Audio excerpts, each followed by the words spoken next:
आज की सच्ची घटना की कहानी सुनकर आप दंग रह जाएंगे। तो कहानी शुरू होने से पहले अगर आप हमारे जुल्म की दुनिया चैनल को सब्सक्राइब नहीं किया है तो जल्दी से चैनल को सब्सक्राइब करें। कहानी है, उत्तर प्रदेश का एक जिला है बरेली और उसी का एक थाना लगता है इज्जत नगर। दरअसल जब इंसान कोई साधारण हो, जब उसकी कोई अपनी पहचान ना हो तो दोस्त भी साधारण ही बनते हैं और पहचान भी सीमित रह जाती है। लेकिन जैसे ही किसी इंसान की पहचान बड़ी हो जाए, लोग उसके नाम से जानने लगे, पहचानने लगे। जिसको सोशल मीडिया, अगर आज के दौर में इसका नाम को हर कोई जानना चाहता हो, तो वह तरक्की पर तरक्की कर रहा हो तो कौन उससे दोस्ती ना करना चाहेगा।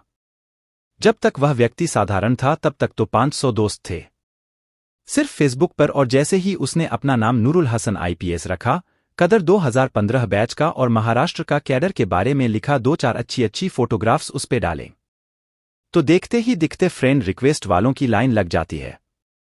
एक के बाद एक फ्रेंड रिक्वेस्ट आ रही थी। पहले तो 500 थे और कब वो 5000 हो गए, उनको पता ही नहीं चला। और देखते देखते अब उसने जो ऐसे निष्क्रिय फ्रेंड थे उन्हें आउट करना शुरू कर दिया।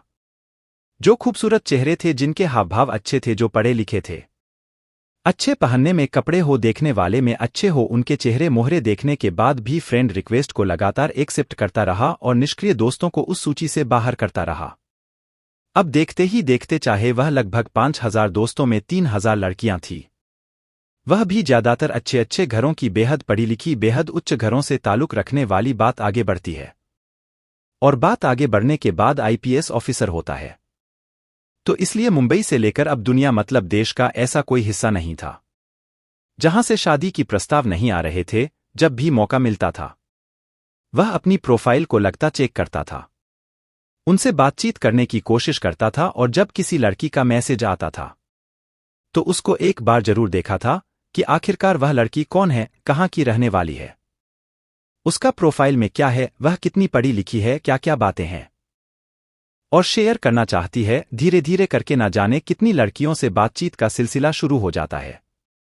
दिन हो, रात हो, सुबह हो, शाम हो, खाना हो या फिर सोना हो, जब देखो तब मोबाइल हाथ में लगा रहता था और लड़कियों से बातचीत का सिलसिला लगातार बढ़ता चला जाता है। हद तो तब हो जाती है जब लड़कियां अपने फोटो भी शेयर करने लगी, और फोटो शेयर करते हुए सोशल मीडिया पर यानी कि मैसेंजर पर लिखती थी आई लव यू, इधर से जवाब जाता था आई लव यू टू। और कुछ लड़कियां तो ऐसी होती थी कि कम कपड़े पहनकर वह किस करते हुए अपने फोटो शेयर कर दिया करती थी।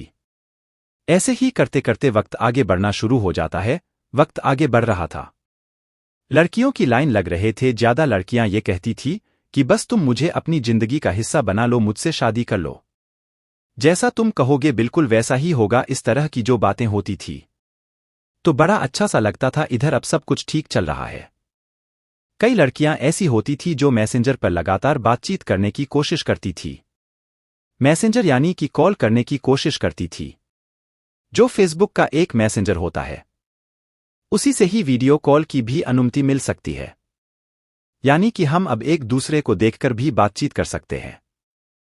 ऐसे ही बातचीत का सिलसिला लगातार जारी था। लेकिन जब बात कॉल की आती थी, जब बात वीडियो कॉल की आती थी, तो यह अधिकारी महोदय साफ कह दिया करते थे कि मैं बिजी हूं, इस टाइम बात नहीं कर सकता। एक दिन एक लड़की ने जिद पकड़ ली, उसने कहा कि मुझे तो हर हाल में आपसे वीडियो कॉल ही करनी है, अब चाहे कुछ भी हो जाए, यदि आपने वीडियो कॉल नहीं की तो फिर बात खराब हो जाएगी।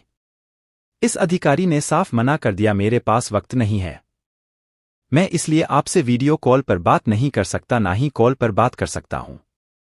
चैटिंग करना है तो चैटिंग कर सकते हो। लड़की को बात कुछ अच्छी नहीं लगी, लड़की को गुस्सा आता है।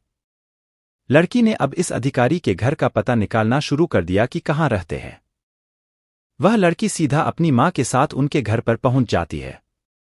उनके पिताजी से कहती हैं कि देखो तुम्हारा लड़का मुझे लगातार मैसेंजर पर बातचीत करता है, फ्रेंड रिक्वेस्ट भी है, फेसबुक पर जुड़े हुए हैं, देखो यह रहा प्रोफाइल, और मैं उनसे शादी करना चाहती हूं, मेरी मम्मी यह रही। इस तरह से लड़की ने जब उस लड़के यानी कि आईपीएस ऑफिसर के पिता से बातचीत करने की कोशिश की, तो आईपीएस ऑफिसर के पिता ने कहा कि देखो तुम्हें कोई गलतफहमी हुई है, मेरा लड़का इस तरह से बात नहीं कर सकता।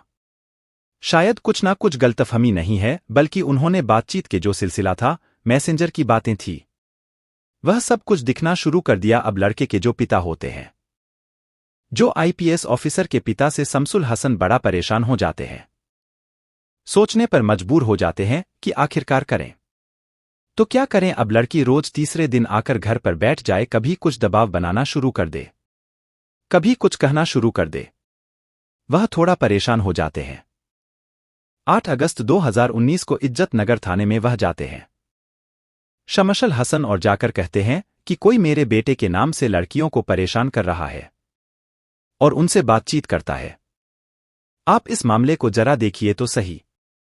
अब जैसे ही इज्जत नगर थाने में पुलिस के पास से बात पहुंचती है कि एक आईपीएस ऑफिसर के नाम पर इस तरह की बातें हो रही है, तो आईपीएस ऑफिसर से संपर्क किया जाता है कि सर क्या बात है, क्या तुम किसी से बातचीत करते हो, क्या तुम्हारी फेसबुक आईडी है? उनका कि हाँ है।